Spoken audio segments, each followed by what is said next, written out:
अर्धरात्रि को भी कोई भूखा रहे और उसकी इच्छा हो कि मुझे भूख लगी है, तो लाडली जी अर्धरात्रि को भी भोजन की व्यवस्था करेंगी।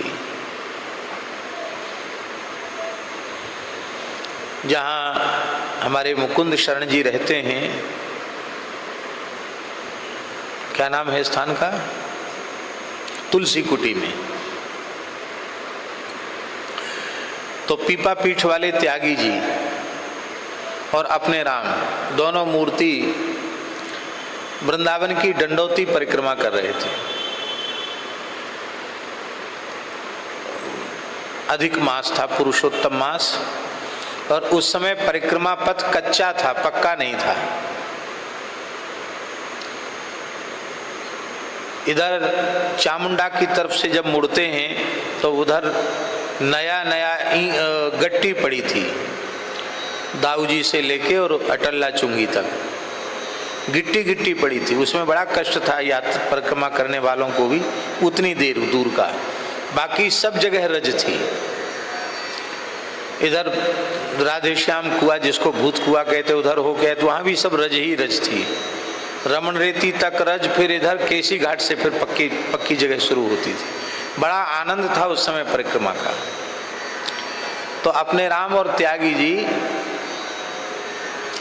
दंडोती कर रहे थे।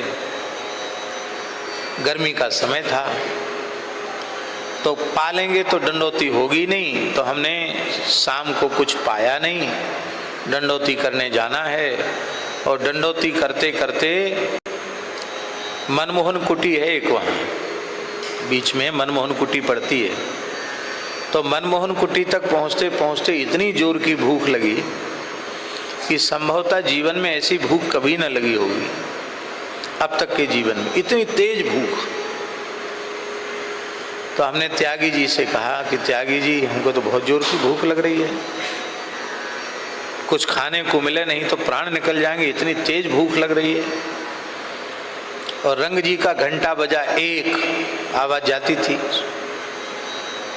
तो 1 बज गया। बोले अब कहाँ से मिलेगा? तो हमने कहा कहीं से ले आओ, ब्रजवासी के घर से ले आओ। अरे बोले 12-1 बजे रात को थोड़ी मधुकरी मिलती है। फिर भी बहुत भूखे थे, तो उन्होंने विचार किया कि किसी घर में जाएं राजपुर तरफ। सो कुत्तों ने खदेड़ दिया, कुत्ता तो कुत्ता ही है, कुत्तों ने खदेड़ा तो वो भाग आए। बोले नहीं, कुत्ता खा जाएंगे, हम तो नहीं जाएंगे।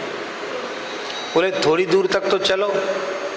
तो जहाँ आजकल तो सब बदल गया, जहाँ एक ब्यास कुटी थी, ब्यास गद्दी, एक गोल चबूतरा जैसा था, देखा होगा, मढ़ी जैसी, उसको ब्यास गद्दी कहते थे। यहाँ से जैसे ही आगे बढ़े, अब तो वहाँ भी निर्माण हो गया है, लोगों के घर बन गए, आश्रम बन गए। वहाँ एक पीलू के झाड़ के नीचे एक महात्मा बैठे थे। गौर वर्ण था, कृष्णकाय थे, दुबला पतला शरीर था, और तिलक विलक कुछ नहीं था, ऐसी रज लगी हुई थी, तिलक नहीं था। जटा थे, जटा उन्होंने गोल बांध रखे थे, और ऐसे ही रज में बैठे थे उस पीलू के नीचे महात्मा। और एक करुआ में जल था उनके, भैया जी विरक्त संत करुआ रखते हैं, करुआ में जल था। तो हम लोग जैसे ही पहुंचे तो बोले बालक भगवान आओ,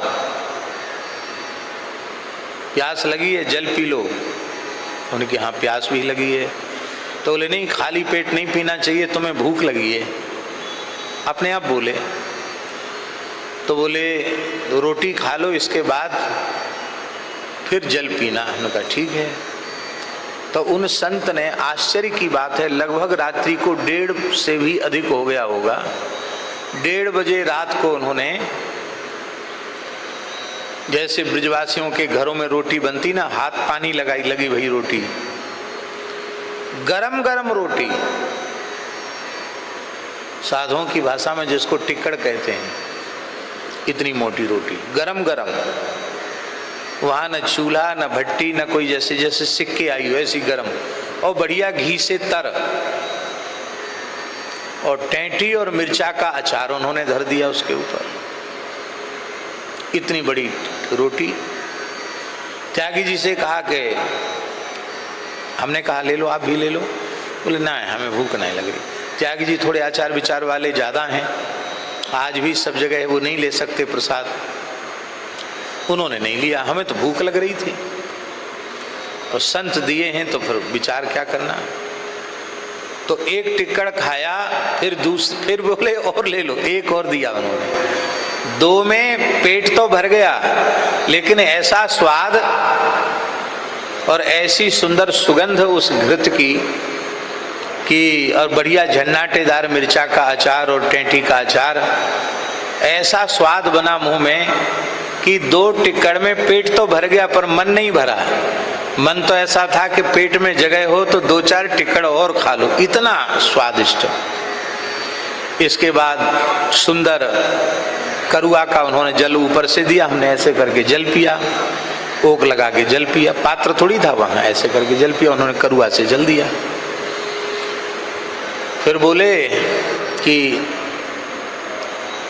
अब थोड़ी देर विश्राम कर लो, तब आगे परिक्रमा उठाना। ठीक है, और स्वाभाविक है खाने के तुरंत बाद तो चल नहीं सकते। तो वहीं उसी वृक्ष के नीचे सो गए।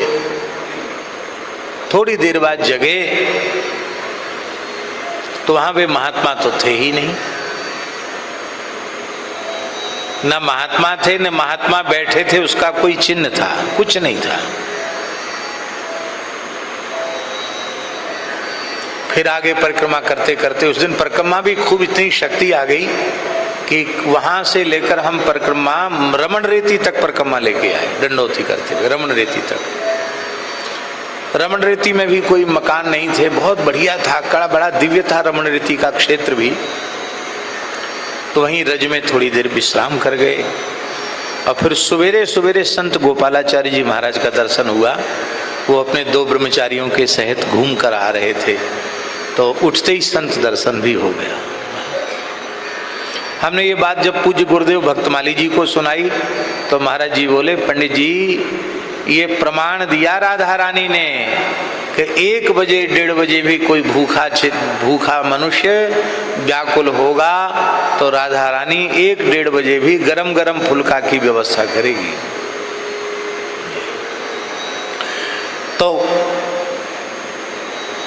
और केवल ब्रज में ही नहीं, ब्रज तो ठाकुर जी का निज धाम है। सच्ची बात यह है, भगवान का आश्रय जो लेते हैं, जिनको धन का आश्रय है या जन का आश्रय है या अपने बल का आश्रय है, समस्या उन्हीं के लिए है।